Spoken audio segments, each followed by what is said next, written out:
Hello learners, welcome back to my channel. तो हम लोग कर रहे हैं रिसर्च और हमने लास्ट क्लास में किया था वेरिएबल्स की वेरिएबल्स क्या होते हैं, कितने तरह के होते हैं और उनके बारे में हमने डिटेल में पढ़ा था। Independent, dependent, intervening, extraneous, active, discrete, continuous and etcetera. ठीक है, ये सारे वेरिएबल्स के टाइप्स हम कर चुके हैं। तो आज का हमारा टॉपिक है वेरिएबल्स को मेज़र करना। मतलब या तो फिर ऐसे स्केल्स होते हैं जिनमें हम वेरिएबल्स को मेज़र करते हैं, that is scales to measure या मेजरिंग वेरिएबल्स। ठीक है, तो जैसे कि क्वांटिटेटिव और क्वालिटेटिव वेरिएबल्स होते हैं, वैसे ही क्वांटिटेटिव वेरिएबल्स को मेज़र करने के लिए अलग स्केल्स हैं और क्वालिटेटिव वेरिएबल्स को मेज़र करने के लिए अलग स्केल्स हैं। ठीक है, तो पहले हम क्वांटिटेटिव की बात कर लेते हैं। क्वांटिटेटिव मतलब जहाँ पर जो हमारा डेटा है वो न्यूमेरिकल फॉर्म में है, नंबर्स में है। ठीक है, जिसको हम मेज़र कर सकते हैं 1 2 3 4 and etcetera.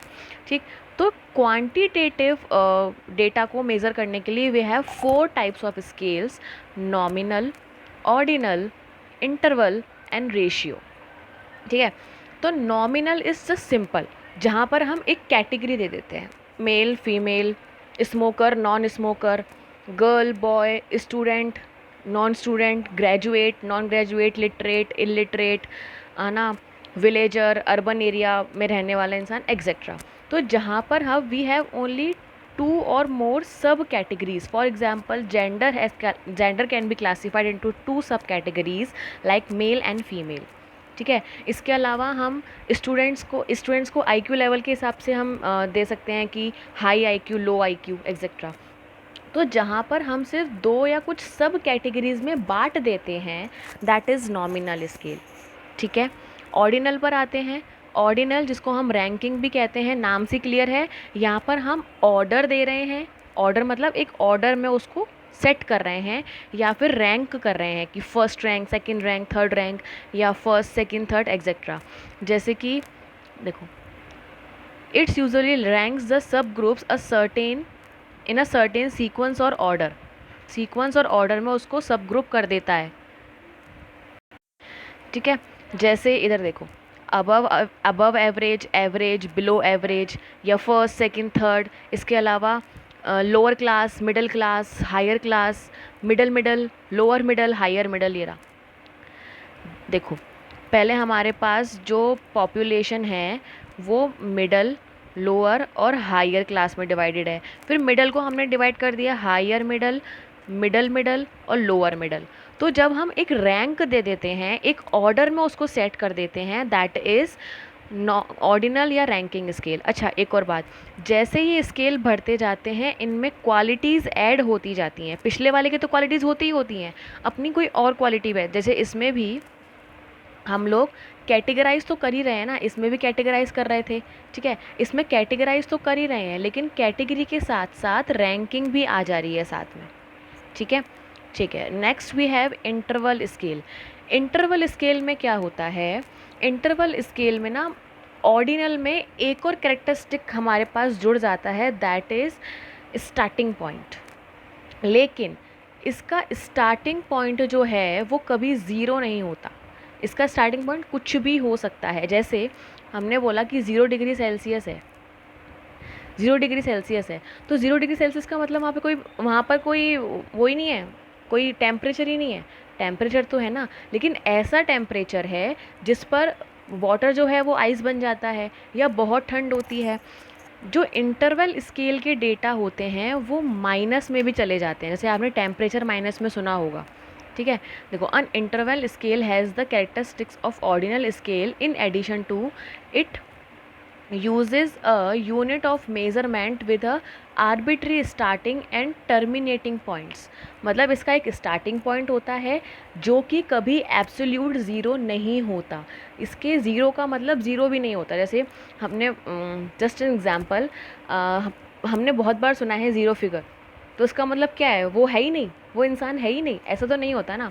That is interval scale, कि भाई इसका जो ज़ीरो है वो ज़ीरो एक्चुअल में नहीं होता। ठीक है, इसके ज़ीरो होने का मतलब कुछ और होता है, और इसमें माइनस में भी जा सकता है डेटा। जैसे टेम्परेचर है, माइनस में भी चला जाता है। ठीक है, तो नॉमिनल स्केल क्या था, जस्ट कैटेगरी में डिवाइड कर देते हैं। ऑर्डिनल में कैटेगरी के साथ में रैंक भी आ जाती है। इंटरवल में रैंक के साथ साथ अब एक स्टार्टिंग पॉइंट भी आ जाता है। ठीक है, चलिए अब रेशियो पर आते हैं। रेशियो में रेशियो का एब्सोल्यूट ज़ीरो जो है वो ज़ीरो होता है, ये कभी माइनस में नहीं हो सकता। जैसे कि एज, कभी हम बोलेंगे -2 साल का है, -6 महीने का है, नहीं। तो रेशियो स्केल में इंटरवल के साथ साथ गैप तो होता है कि भाई 1 साल का गैप, फिर 1 साल का, फिर 1 साल का, फिर 1 साल का, गैप तो सेम होता है। इंटरवल में भी गैप सेम होता है, लेकिन इन दोनों में यही डिफरेंस है कि ये माइनस में हो सकता है, ये माइनस में नहीं हो सकता। इसका ज़ीरो का मतलब ज़ीरो नहीं है, लेकिन इसके ज़ीरो का मतलब ज़ीरो है। ठीक है, देखिए, the difference between any two years would always be the same and zero signifies the absence of age of birth। Zero का मतलब है कोई एज ही नहीं है या उसका अभी बर्थ ही नहीं हुआ, 0 ईयर्स का है वो। ठीक है, लेकिन यहाँ पर ज़ीरो का मतलब ज़ीरो नहीं था। डन, चलिए, so we have nominal, ordinal, interval and ratio. तो नॉमिनल में हम कैटेगराइज कर देते हैं, ऑर्डिनल में ऑर्डर में सेट कर देते हैं, इंटरवल में डिफरेंस जो होता है, जो मेजर्स हैं उनमें डिफरेंस होता है सेम, लेकिन no true zero, zero true नहीं होता। लेकिन यहाँ पे भी डिफरेंस सेम होता है, लेकिन ट्रू ज़ीरो होता है। इसका इसका एग्जाम्पल हो गया marital status, married, unmarried, types of car own, किस टाइप की कार हम ओन की जा रही हैं, सर्विस क्वालिटी की रैंक दे दी, स्टूडेंट का ग्रेड दे दिए, वो आ जाते हैं आपके ऑर्डिनल में। टेम्परेचर और स्टैंडर्ड एग्ज़ाम स्कोर, ये आ जाते हैं इंटरवल में, क्योंकि इसका ज़ीरो जो है वो ट्रू ज़ीरो नहीं है, लेकिन 1 मार्क, 2 मार्क और 3 मार्क, इनके बीच में सेम डिफरेंस होगा। ठीक है, और इसमें आ जाता है height, age, weekly food spending etcetera. तो यहाँ पर ज़ीरो का मतलब ज़ीरो है, यहाँ ज़ीरो का मतलब ज़ीरो नहीं है। यहाँ पर हम एक ऑर्डर में सेट कर रहे हैं और यहाँ पर हम जस्ट कैटेगराइज कर रहे हैं। डन, ये क्वांटिटेटिव डेटा के स्केल्स थे, जहाँ हम क्वांटिटेटिव डेटा होता है हमारे पास, न्यूमेरिकल फॉर्म में डेटा होता है हमारे पास, उसको हम इसमें मेज़र करते हैं। डन, चलिए आगे देखते हैं। अब क्वालिटेटिव डेटा, जो क्वालिटेटिव डेटा होता है उसके लिए हमारे पास एटीट्यूडनल स्केल्स होते हैं। आपने कई बार कुछ पेपर्स भरे होंगे जिसमें होता है very good, good, can not defined, bad, very bad, if anyone did. ठीक है, कई बार कॉलेजेस में, स्कूल्स में इस तरह के सर्वेज आते हैं, तो वही हमारे एटीट्यूडनल स्केल्स होते हैं। अब ये एटीट्यूडनल स्केल्स जो हैं 3 लोगों ने दिए थे, लिकर्ट ने दिए थे, थर्स्टोन ने दिए थे एंड गटमैन ने दिए थे। तो इन्हीं के नाम पर ये 3 स्केल्स हैं। ठीक है, जैसे यहाँ पे लिखा है, देखो, strongly agree, agree, undecided, disagree, very and strongly disagree. तो इसमें क्या है, इसमें हम न्यूमेरिकल टर्म्स में नहीं नाप सकते ना डेटा को। किसी का इंटरेस्ट हुआ, किसी का हॉबी हुई, किसी का पर्सनैलिटी हुई, एटीट्यूड हुआ, इसको हम न्यूमेरिकल फॉर्म में नहीं लिख सकते कि भाई इसको क्रिकेट में 5 इंटरेस्ट है, नहीं ना, बहुत इंटरेस्ट है ऐसा बोल सकते हैं, या थोड़ा सा ही इंटरेस्ट है ऐसा बोल सकते हैं, ज़्यादा इंटरेस्ट नहीं है ऐसा बोल सकते हैं, या इंटरेस्ट है ही नहीं ऐसा बोल सकते हैं।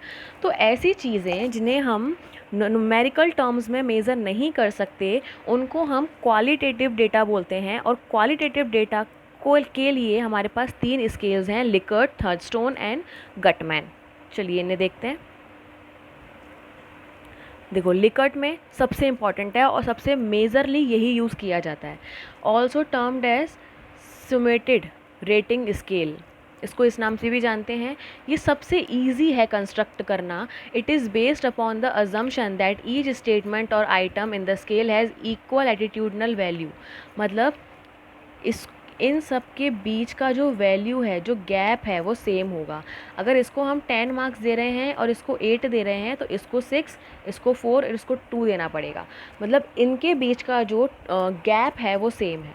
ठीक है, तो देखो इन्होंने बोल दिया है strongly agree, agree, undefined, disagree, strongly disagree. तो ये हमारे पास कुछ क्वेश्चंस होते हैं।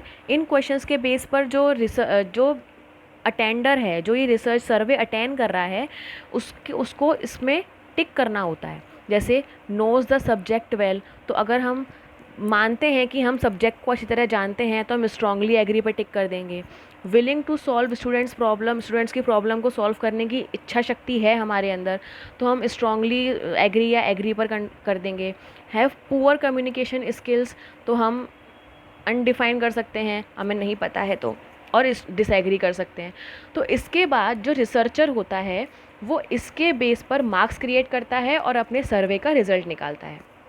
तो ऐसे डेटा जिसको हम मेज़र नहीं कर सकते इन न्यूमेरिकल टर्म, उसे हम इसमें मेज़र करते हैं, इसमें मेज़र करते हैं।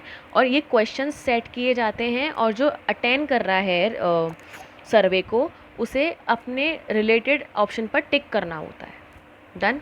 और ये सबसे इम्पॉर्टेंट है, मोस्टली यही यूज़ होता है।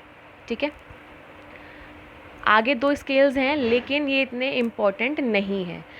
थर्स्टोन में इट में assign weightage to different statement such as willing to solve problem, ये अलग अलग को वेटेज दे देगा कि भाई अगर जो स्ट्रांगली एग्री है agree, uncertain disagree, strongly disagree, strongly disagree. तो सपोज़ इसको 2 वेटेज दे दी, इसको 1.5 दे दी, इसको 1 दे दी, इसको 0.5 दे दी, इसको 0 दे दी, तो उसने वेटेज दे दिया और वेटेज के हिसाब से वो रिज़ल्ट निकाल लेगा। और जो गटमैन स्केल है ये बेस्ड होता है बेसिकली रेशियो स्केल पर, जो सबसे हाईएस्ट वाला था, है ना। और ये बहुत ही डिफ़िकल्ट होता है डेवलप करना, इसलिए ये बहुत कम यूज़ होते हैं। लिकर्ट स्केल सबसे ज़्यादा यूज़ होता है। तो वी डिड वेरियस स्केल्स जिसमें हम वेरिएबल्स को मेज़र करते हैं। अगर हमारे पास क्वांटिटेटिव डेटा है तो हमारे पास नॉमिनल स्केल जिसमें कैटेगरी होती है, ऑर्डिनल स्केल जिसमें हम रैंक देते हैं, एंड इंटरवल स्केल जिसमें 2 पॉइंट्स के बीच का गैप सेम होता है लेकिन 0 is not true 0, and ratio जिसमें गैप सेम होता है लेकिन 0 इज़ 0। ठीक है, इसको हमने एग्जाम्पल के थ्रू देखा था। अगर हम क्वांटिटेटिव की बात करेंगे तो we have 3 scales, Likert, Thurstone and Guttman. Likert तीनों सेम ही हैं, बस मेज़र करने का तरीका अलग है। लिकर्ट में हम इसको मार्क्स दे देते हैं, इन सबको मार्क्स दे देते हैं। थर्स्टोन में इनको वेटेज दे देते हैं। और जो गटमैन है वो थोड़ा सा टफ होता है बनाना, इसलिए वो बहुत रेयरली यूज़ किया जाता है। आई होप ये स्केल्स आपको क्लियर हो गए होंगे। So this was all for today. If you like and understood the session, the concepts, hit like, press subscribe and the bell icon. Bye bye. Take care guys.